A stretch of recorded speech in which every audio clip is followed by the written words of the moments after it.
Hi and welcome to Matrix Moments. This is Saloni and I'm here with Tarun Davda, Managing Director, Matrix Partners India. Today's episode is about extreme referencing.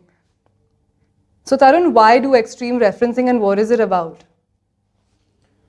So Saloni, I think one of the biggest issues when we talk to our founders, when we talk to sort of senior execs in some of our portfolio companies, one of the biggest issues that founders speak about is org building, right? And within that, there's a saying which is, you show me someone who's done hiring and I'll show you someone who's made hiring mistakes, right? It's as common as that. And so I think one of the reality is when you're making a hire, you actually don't know what you're getting into. There are almost always surprises down the road, and that leads to frustration, that leads to loss of time, that leads to loss of productivity, and the stakes are even higher when you hire senior talent. Doing references for people that you're looking to invest in, or doing references for sort of people you're looking to hire at the senior level, in our experience, drastically reduces the chances of those errors.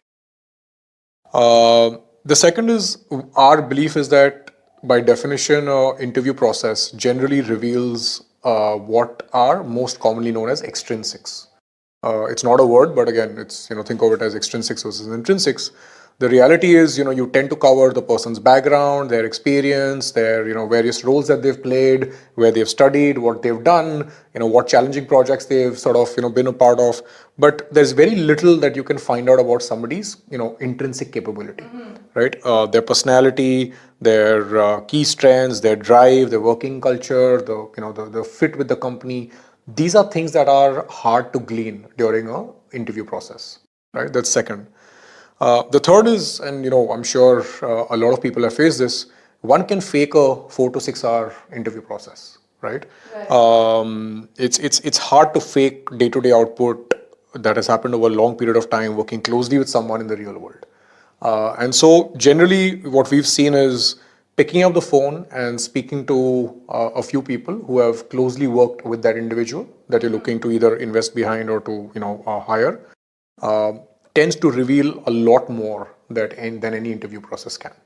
Right. There's a saying, that eventually you are the sum of the 5 people that you hang out with or you work with. Right. And so if that's true, well, our belief is that getting to those 5 people and learning about them and what they think of this individual is paramount before you make that decision. Okay.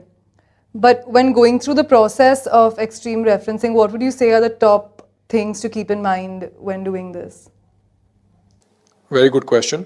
So I would say, some of the things that, when obviously all of us as investors and as founders and as, executives end up doing some sort of referencing, right? And some of the things that I've picked up over time, one is who you speak with is as important as what you ask.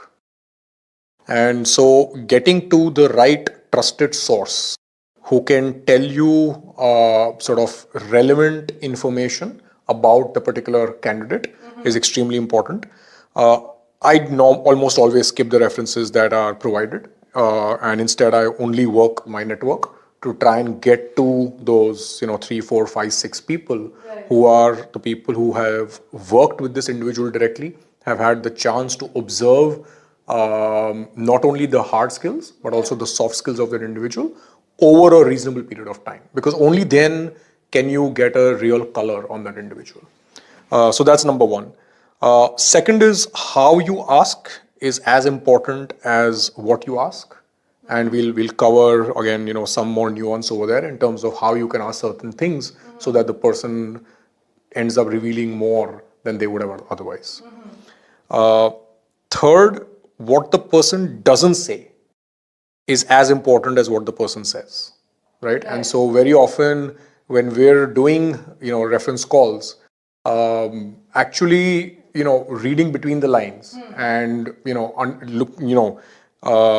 what the person is sort of skipping as part of that reference call tells us a lot more about then versus what is just being said. The other thing is how the person says it is as important as what the person says, right? And so there are times where I've done a reference call on an individual and the person that I've spoken to has given me a positive reference. 2 days later, I ended up speaking to that same individual for another person, for another sort of candidate that we were looking to hire.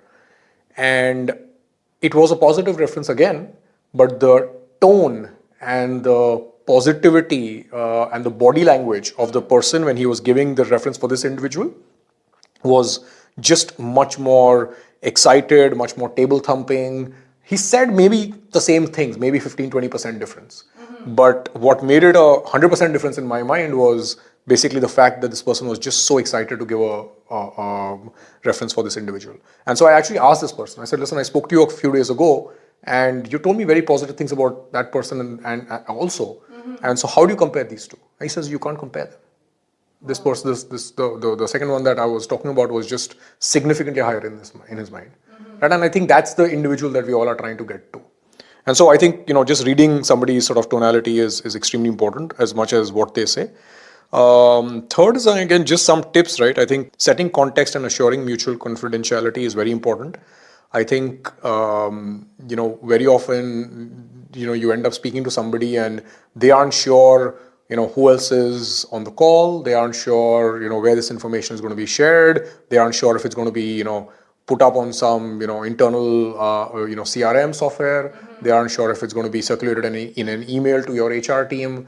And so I generally start these calls saying, thanking them for their time, setting a little bit of the context of why I'm trying to sort of get information about this individual. Right. What is the decision that is that hinges on this particular reference, right. And then telling them in sort of no unequivocal terms that whatever this person says is going to stay confidential between me and that individual.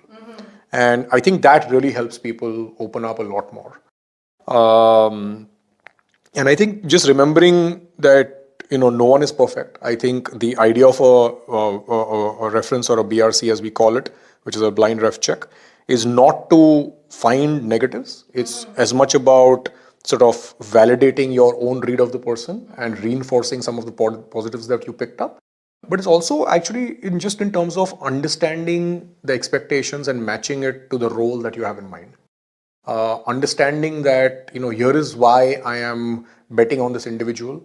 Here is why I'm looking to invest in this individual. Here is why I'm looking to hire this individual.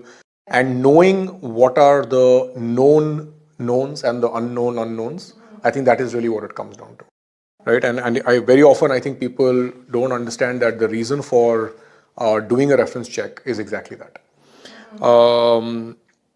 Final tip, I think as far as possible, I recommend that people do video calls and not audio calls. I just think people find it easier to lie on for telephone calls. And so as far as possible, I do request someone to do a quick video call. And I generally feel that, you end up getting a lot more out of that than email would. And I mean, I would definitely not email because again, people don't generally want to be quoted on record, don't want to find themselves saying something negative about an individual. They don't know where that email will be forwarded. And so I end up almost always doing either a video call or in the worst case, a phone call. Okay. You also just mentioned the how you ask part. Can you share some examples on that? Yeah, I think, a classic example, right? One of the things that, when I started out earlier on, what I used to do is when I used to ask someone, hey, tell me about this person's weaknesses or tell me about this person's area of development, right? Generally, people in India don't, or maybe it's all over, I don't know, but I found it more so in India. People don't like to say something negative about anyone because they feel like it may come in the way of the person's career. They may feel like they owe it to this person to support them, and which is fair. And it, I think it has its place. But very often, what they don't realize is that sometimes you're doing this not because it's going to be a ding on the person's, your decision to hire that person or not, or to invest in that person or not. But it's also because you're trying to understand whether the person has the right skill set. Yeah. And certain skills are less important than others, depending on what you're looking for, right? And so instead of saying what is this person's, weakness, I generally say, what would this person need to work on to become more effective as a leader, right? Or, what can I do as a manager to help this person up for success in the future? Or what kind of person should I pair X with so that he or she is more effective in their role? Right, and it's in some way it's telling you the same thing, which are sort of certain gaps in skill set, but there's a much more positive spin to it. And so what I found is that people will tend to open up a lot more than they would have otherwise. So that's one thing. Second is, open-ended yet specific questions can reveal a lot more than one can think, right? And so I've seen that, very often some of my decisions to either invest in someone or hire someone have changed with this one single question, right? And I like asking this question every time, which is, assume I hire X. And if you were to find out 1 year from now that things did not work out, what would be your first instinct on what went wrong? And it's amazing how quickly people will say one or two things that will tell you about what is the exact concern about that they have about that individual, right? And again, it's I think it's like I said, it's very often about how you ask that question. If you tell somebody, why should I not hire this person, they may not say it. If you ask somebody, tell me one negative quality about this person, they will not say it. But the moment you ask the question another way, I think people tend to open up a lot more, and I think that's this thing. The other thing is, I think asking them to compare with other common people. Like I mentioned in the other example, very often I'll speak about someone and the feedback is positive because it is positive, right? But all of us are here to find the absolute sort of best in and hire for our companies. All of us are here to invest in the absolute best founders, and so actually asking that same individual, and hopefully if you have a network and if you've spoken to those people earlier and have some common people, actually saying, hey, how would you compare X with this other person that both you and I know on sort of these three characteristics or these three traits, right? It really helps. The difference between a 7 or 10 or a 9 on 10 is very, very clear in that conversation. Versus, both a 7 on 10 and 9 on 10 is positive, but the variance between the two becomes a lot more clearer, right? And so I think, these are some of the things that, I've picked up over time about how the references to be conducted. Got it. Has there ever been a situation where extreme referencing has helped you make up your mind on a deal or on a person? Several, actually. I will say one of my early deals where I was part of, I think Ola is probably one example that comes to mind right away. Also because the company has done excessively well, but going back to when we were when we were actually doing the diligence on the company, we were it was a difficult decision to make. Ride hailing was not as well known an industry as it is today. It wasn't anywhere as mature as it is today. This was back in 2012. We had there were multiple concerns that not just us but multiple investors had on sort of the regulatory environment. And the only thing that just kept us wanting to spend more time on the opportunity was just Bhavish and how good we thought he was, right? And that's played out, but obviously it wasn't as clear back then as it is today, right? And so I remember speaking to several people, at least 15 to 20 people that Bhavish would have touched at some point in his life, either as a student or as a a young early employee at Microsoft Research, where he was before he started Ola. I had even spoken to his hostel wingmates and his dorm mates. I remember the one conversation that there were two conversations that really I think changed whether I think the penny dropped on those two conversations. The one was a extremely well-respected entrepreneur that I know, and I don't want to quote him because obviously his feedback was confidential, but it's someone that we at Matrix respect a lot, and he had the good fortune of having several conversations with Bhavish in his early days when Bhavish was just starting out, and he made this one line, and I still remember that line, and he said, I just see a lot of myself in him. Wow. Right? And I think there is no better sort of stamp of approval than saying that. Again, this is somebody who's very successful. There's somebody who's achieved a lot in his life. And if that person says, I see myself in my early days in Bhavish, I think to us that was a huge sort of positive. The second is I had spoken to dozens, if not hundreds, of cab drivers. And again, Bhavish was very young when he started Ola, and he had got a few hundred or a few thousand cab drivers already in his fleet then. And one of the concerns we had was, is he going to be able to manage sort of these drivers, right? It's not easy to as a young techie to be able to do that. And pretty much the unequivocal feedback that we had from all the drivers that were part of the early fleet was they absolutely loved Bhavish. Right? And there was this one, I still remember the one line, and this driver said, "Bilkul sajjan aadmi hai." Right? And for us, just hearing some of these things about the fact that here's a young guy, out to disrupt a, large traditional industry, but has already got the respect of all the drivers, is seen as fair, is seen as, doing good for the driver community. To us, that was a big positive. And so I think just getting that sort of 360 degree, and in my view, finally these were, there's definitely a lot more, but these were two that really come to mind that sort of helped us, tip over into making the Ola investment, and thank God we did.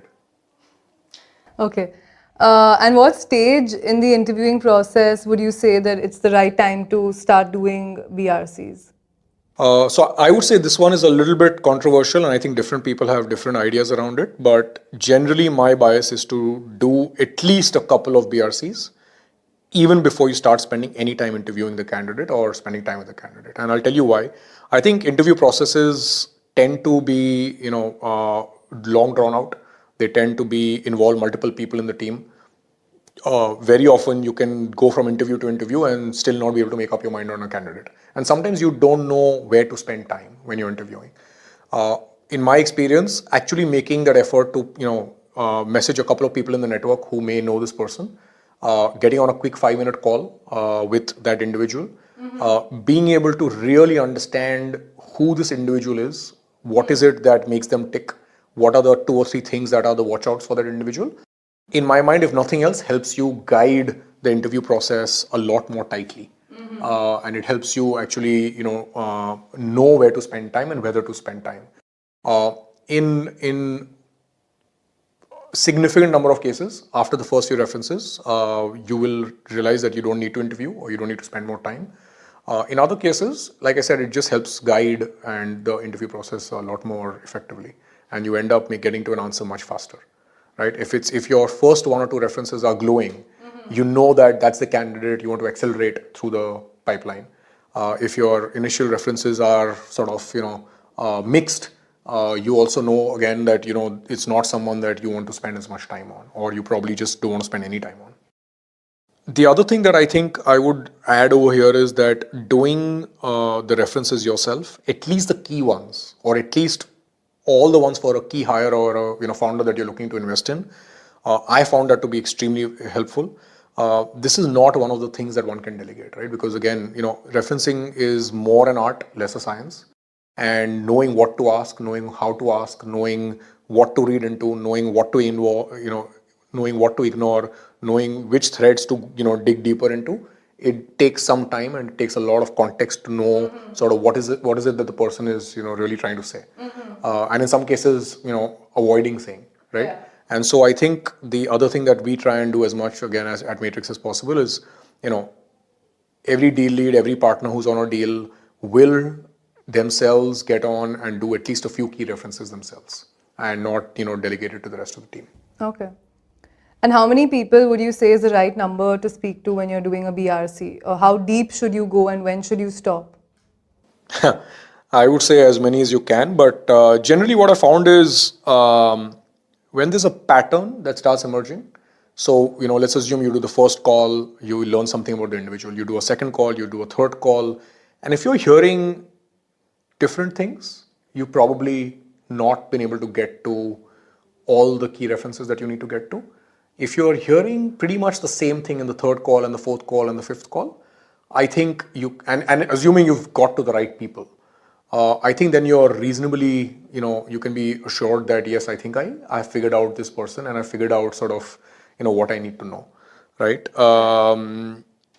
Second, I think if you can spend at least a few minutes describing this person, and not what's on the resume, not, hey, he worked at company X and then he went to company Y and he played this role and then he studied at, ABC place. It's actually about, can you talk a little bit about this person's personality? Can you talk a little bit about this person's sort of, behavioral traits? Can you talk a little bit about what drives this individual? Can you talk a little bit about, here are the 2 areas where this person is, not as good today and needs to sort of, needs help? or needs to build from there. I think that's when you feel that, okay, I think I have a good grasp of this individual, right? And that's probably the right time to, stop. The other thing I do is I ask the references for other key references. And if you hear the same name coming up again and again, and you've spoken to those people, you know that you've got to all the right people, right? So if I'm hiring somebody and I say, hey, who else can I speak to at your company who would have worked closely with this person? Or who else do you think from his past career was somebody that, this person worked very closely with? And, if you're hearing again, the same 3, 4, 5 names, coming out again and again, and you've spoken to all or most of them, I think that's probably a good place to stop, because then you know that you've hit all the key people. How do you know if it's too early to stop? I would say if you can't clearly articulate a few negatives. Everybody, none of us are perfect. Everybody is some version of a work in process. Everybody has multiple strengths. Everybody has multiple areas where they aren't as strong and they're working on. But knowing what those are and knowing whether those are absolute must-have for what you are looking to do is important, right? And so if you aren't able to spell out at least a few things that this person needs to improve upon, you're stopping too early. Okay. Anything else you'd like to add to this topic? I think just reinforcing, I think in my mind, referencing is as much an art as it is a science. And I think recognizing it as such is important, because there is no script that one can follow in a reference call. Right? In fact, that's probably one of the biggest mistakes one can make, is have a standard checklist of 10 questions, go through that checklist and say, okay, I've done my reference call. Right. It's the worst way to do a reference. Actually hearing what the person is saying, following their lead, following the thread, trying to dig deeper on a particular aspect that this person is trying to talk about, asking the next level question based on what they answered in your previous question, picking up things that they're not saying, but they're trying to say or they're trying to hint at is important, and then picking up that thread and going a bit deeper, spending time to, get the person comfortable, spending time to ask them the question in the right way such that it puts them in a zone where they are, willing to open up to you. I think those are things which are important. Secondly, I think when in doubt, trust the BRC. My experience has been, if my view and the BRC view is different, I am almost always wrong. It's been very rare, if at all, I can't even remember a single instance where I have felt in a particular way about an individual and the reference has been diametrically opposite. I don't remember when I was right. It's almost always that the reference was right and I was wrong. Right? And so actually trusting your gut is a wrong answer in most cases. And trusting the reference is much more important, I would say. And there are, some of the best investors in the world. I can't remember, I think it was Fred Wilson who had said this, that, he overweights when his view on a particular individual is different from what he's heard from references. He overweights the references by more than 70%, right? And that's allowed him to sort of be as successful as he has been as an investor. Okay, so to quickly summarize everything that you've covered, firstly, extreme referencing comes into play when you want to gain deeper insight into a person, much more than what the surface level interview process provides. Contrary to popular belief, it should be done as early in the interviewing process as possible, and ideally even before you begin interviewing. Secondly, who you speak to is more important than what you ask. It's important to go beyond the references provided by the candidate, work your own network to find the right people to do a BRC with, to eventually get to all the right answers. Also, how you ask is more crucial than what you ask when conducting reference checks. And thirdly, conveying mutual confidentiality upfront in a conversation is paramount in the process of referencing. And lastly, when in doubt, always trust the BRC. If you have a contrarian point of view to what you've learned from the BRC, chances are that they're right and you're not. Thank you for listening, and you can find the transcribed version of this podcast on matrixpartners.in. You can also follow us on Twitter and LinkedIn for more updates.